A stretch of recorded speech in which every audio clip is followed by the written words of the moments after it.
Assalamualaikum warahmatullahi wabarakatuh. Kembali bersama saya di channel Rian TV.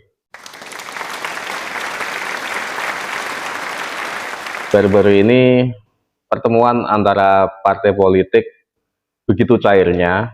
Terjadi perbedaan yang kemarin sudah berkoalisi, katakanlah KIR sudah berkoalisi dengan antara Gerindra dengan PKB, kemudian KIP berkoalisi antara Pak ya yang terdiri dari PAN, kemudian Golkar dan P3. Kemudian di koalisi perubahan itu ada Partai Nasdem, kemudian PKS dan Demokrat.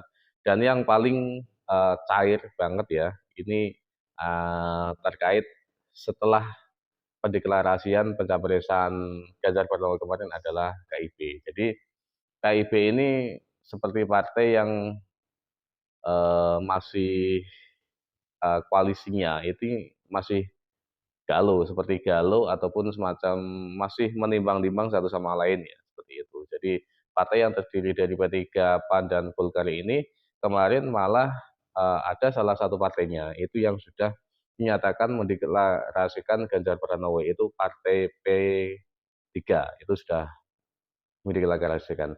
Kemudian PAN disinyalir kemungkinan juga akan menyusul karena memang PAN ini sebelumnya juga sudah menyatakan bahwa mendukung ya, tapi kemarin itu mendukung langsung ya. Jadi satu pasang ya. Jadi mendukung Ganjar Pranowo dan Erick Thohir untuk maju menjadi capres dan cawapres itu kemarin. Ya, ini masih semacam belum secara langsung pendeklarasiannya masih kayaknya masih malu-malu juga atau masih menjaga yang katanya koalisi KIB ini masih solid katanya. Tapi kalau solid kok sudah terpencar-pencar seperti ini kan berarti kita memandangnya memang sudah nggak solid lagi. Karena kemarin terakhir juga uh, Golkar itu bermanuver bertemu dengan Partai Demokrat yang ditemui oleh AHY.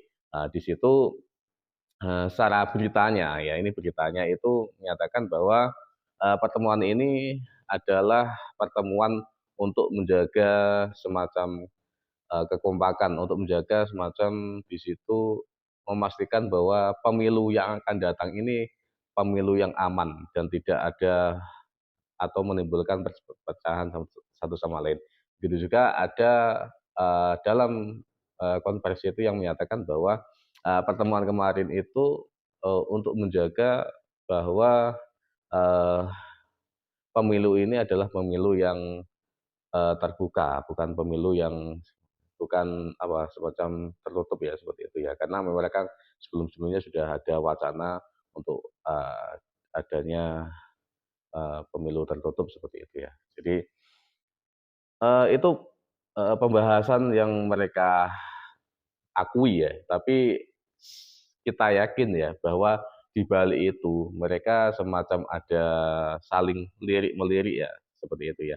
Tapi dari apa yang terjadi ini itu menimbulkan semacam opini-opini liar yang terjadi di masyarakat ya, bahwa Golkar ini nanti akan bergabung dengan koalisi perubahan ya, dan ataupun eh, ada yang lebih liar lagi bahwa eh, Partai Demokrat ini nanti akan keluar dari Partai Perubahan, kemudian semacam karena AHY sendiri ini kan di partai ataupun di koalisi perubahan itu tidak dianggap menjadi calon wakil presiden.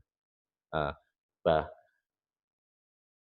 karena secara sebenarnya itu AHY ini kan target paling eh, rendahnya itu kan menjadi baca pres ya, jadi baca wapres ya seperti itu. Tapi di dalam koalisi perubahan itu AHY sampai sekarang sampai detik ini pun sepertinya tidak semacam dianggap ya, karena memang belum ada keputusan di kubu koalisi perubahan ini untuk mencalonkan atau mendeklarasikan AHY untuk menjadi cawapres seperti itu.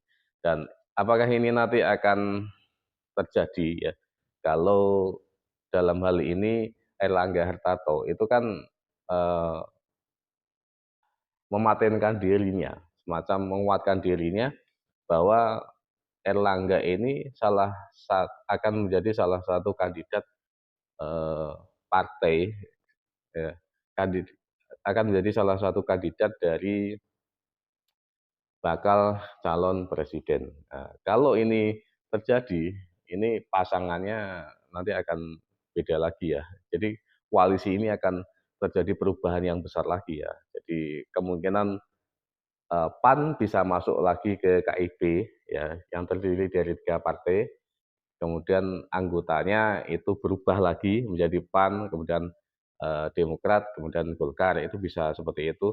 Kemudian untuk P3 sudah keluar ya, masuk ke partai koalisinya PDIP, itu seperti lagi. Kemudian Gerindra itu ada PKB, kemudian eh, yang lainnya kemungkinan ya seperti itu ya. Jadi ada 2 itu saja. Dan untuk partai koalisi perubahan ini ada Nasdem dan kemudian ada PKS. Jadi partai-partai ini semakin saling berkompetisi ya, semakin saling memperebutkan koalisi, koalisi mana yang dinilai akan menguntungkan ya, seperti itu. Kemungkinan dan ending-endingnya nanti karena semuanya akan dinilai dari pucuk calon yang akan diusung itu akan siapa yang paling kuat nanti ya. Untuk sementara ya di survei-survei terbaru itu kan yang menjadi pucuk 3 besar ya bakal calon presiden yang paling tinggi elektabilitasnya itu adalah yang pertama yang terbaru ini ada dari survei indikator itu Ganjar Pranowo menempati urutan tertinggi, kemudian di bawahnya ada eh, Prabowo, dan yang terakhir itu ada Anies Baswedan. Jadi yang jelas ke depannya, walaupun sekarang itu masih semacam semuanya menjajaki seperti itu, sama-sama masih cair banget ya, kemungkinan yang bisa terjadi kalaupun ini opini liar itu nanti bisa gabung ya, Golkar akhirnya nanti bisa gabung ke PDIP ataupun Demokrat bisa gabung ke PDIP juga seperti itu. Dan eh, kemungkinan kalau bisa seperti itu ya jadi 3 pasangan capres eh, bisa 2 putaran dan ini semakin semakin semacam seru ya, tapi menghabiskan banyak biaya seperti itu nanti ke depannya. Dan bagaimana untuk nasib Anies kalau sampai ditinggalkan salah satu koalisinya, salah satu anggota koalisinya, katakanlah Demokrat. Walaupun nanti ketika Nasdem dengan PKS itu sebenarnya kalau dinilai dari untuk ambang batas itu kan belum memenuhi. Jadi belum memenuhi untuk ambang batas presiden threshold. Kemungkinan ada partai-partai kecil yang lain nih yang bisa semacam menguatkan untuk memenuhi seperti seperti itu ya. Itu kemungkinan yang bisa terjadi ke depannya ya. Dan masih cair sekali ya.